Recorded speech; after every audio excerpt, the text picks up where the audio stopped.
प्रभु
जीशु ख्रीष्ट अति बहुमूल्य नाम संपर्क इंडिया द्वारा प्रस्तुत कार्यक्रम नुआ सकाल आशारे मुझे स्वागत जनाए।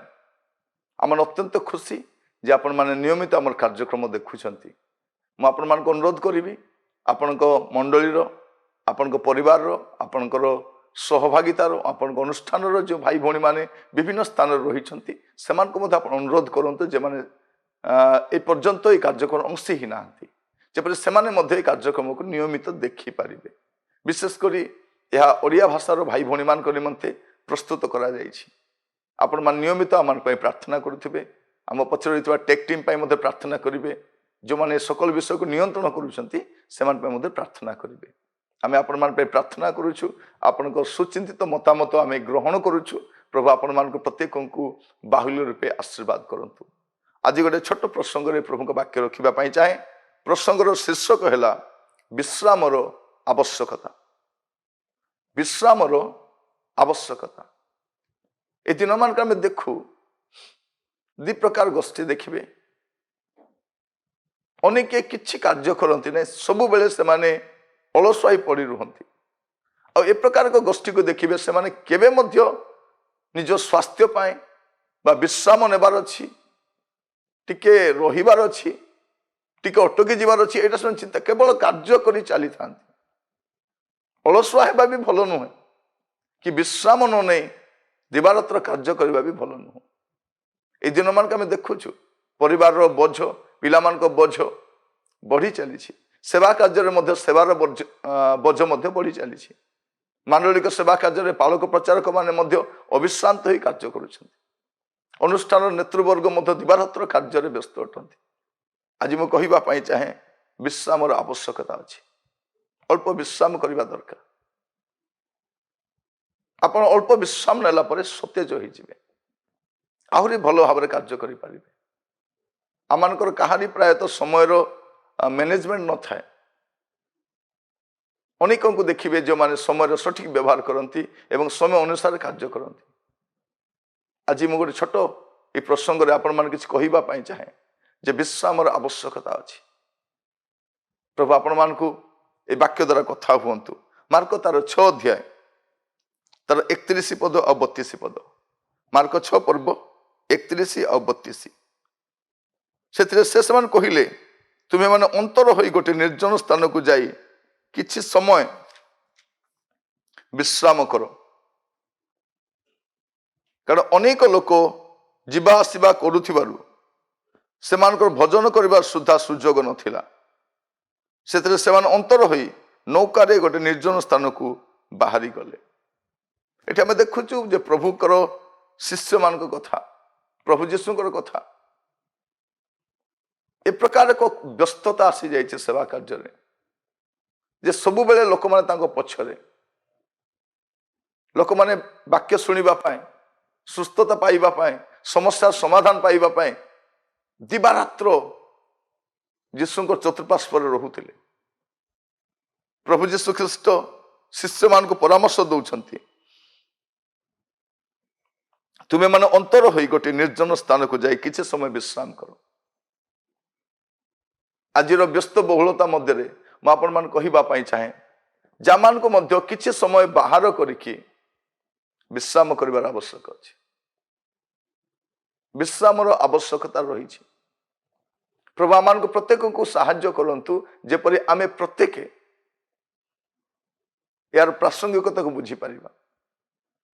अनेक कठिन परिश्रमी परिवार पाए पिलामानक पाए परिवार चलैबा पाए गुडे विषय व्यतिव्यस्त अटंती। मु खाली कहिबा पाए चाहे टिके समय बाहर करंतु विश्राम नेबा पाए। अनेक कहते आज्ञा मला पर ही विश्राम करिवे आज्ञा। निश्वास मध्य टिके मारिबा पाए समय नै। पिलांकर चिंता घरे चिंता देखिए अनेक लोक शोइथिबा समय मध्य चिंता करूथांती। निद आसु न थाए सेमानकु उठुथांती बसुथांती अनेक रही थांती कौन है ना चिंता सकाल पाई चिंता पिलार चिंता घरे चिंता ये व्यस्तता मध्य में आपण मान कहिबा पाई चाहे अल्प समय बाहर करंतु विश्राम करिबा पाई। विश्राम दरकार। प्रभु यीशु ख्रीष्ट तुम्हें माने अंतर होई गोटे निर्जन स्थान को जाई किछि समय विश्राम करो। कारण अनेक लोक जीवा आसिबा करुथिबारु सेमानको भोजन करने को सुधा सुजोग नथिला। खाइबा पाई भी रेस्ट नहीं। सेवा कार्य बेले बेले प्रकार हुए। ए दिन मानकरे जेतु फोन आसिला मोबाइल फोन आसिला दिवारात्र फोन कॉल आसे कार मेसेज आसे का अटेंड करबा पाई पड़े तारी मध्य सुधा आपण अल्प समय बाहर करंतु विश्राम नेबा पाई। यदि संभव सोइबा समय आपन फोन टाक आप स्विच अफ कर पारती परिवार अन्य कहारी को दे पारती यार जत्न नियो बोली किंतु आपण विश्राम नियंतु। भाई माने आपण माने विश्राम नियंतु भौणी माने विश्राम नियंतु। प्रभु आमान को चाहती से आमान को दिन रात्र से देइछन। आमाने कठिन परिश्रमी हेबा आम निस्वार्थपर भाव कार्य करिबा गठनमूलक कार्य करिबा तथापि आम विश्राम ना भूलवा नहीं। हुए तो आपण अविश्रांत ही कार्य लोक आपन को शाबाश कहे कि आपणकर ही क्षति हम। आपण मैंने जानी जो मंडली रे आपण दिवारात्र परिश्रम करिशेष आप तोड़ा खाई जो अनुष्ठान आप दिवारात्र सेवा कर आप स्वास्थ्य हानि उठाई परिशेष आप अदरकारी होती आपण स्वास्थ्य हानि कार्य करूँ विश्वस्त भाव कार्य करूँ कि स्वास्थ्यर भी जत्न नियंतु। भौणी माने आपण मान कहिबा चाहे घर सब कार्य करंतु विश्राम नियंतु। विश्राम नियंतु। विश्राम आवश्यकता रही। प्रभु आपण मान को यह बुझीबा साहाय्य करंतु। सठिक भाव में परिश्रम करबा समय आम शोक रहिबा नहीं। शोइबा समय परिश्रम करबा नहीं। शोइबार को निर्दिष्ट समय थाउ कार्य करबा निर्दिष्ट समय थाउ। प्रभु आपण मान को बुझीबा साहाय्य करंतु। जदि अधिक समय कार्य करिवार अछि हमको सतेज रहिबार अछि हमको सुस्थ रहिबार अछि तेबे जे हम अधिक कार्य करि परिबा। जदि आपण विश्राम नेबे नहीं आपण सुस्थ रहि परिबे। सुस्थ रहिबा पई विश्राम गोटे अविच्छेद्य विषय अटे। या अलगा करा जाई परिबो ना। आपण जते सुंदर खांतु आपण जते सुंदर औषध पत्र नियंतु आपण जते सुंदर घरे रहंतु ना काहे कि जदि आपण विश्राम नेउ नाहंती आपण आगु को बढ़ी पारे। अनेक लोक विश्राम न नहीं से शरीर को क्षति पहुंचे। प्रभु आपण मान अनुग्रह करंतु विश्राम ने समय बाहर करंतु विश्राम नेबा।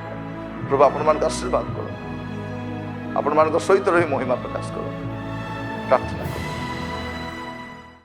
अनुग्रहकारी पिता परमेश्वर आज छोट प्रसंग रे आपण आमान सहित कथा धन्यवाद दिए। प्रभु आमान मध्य अनेक प्रकार अच्छे प्रभु जे माने दिवारात्र परिश्रम करती शोइबा समय ना खाइबा समय ना विश्राम समय ना।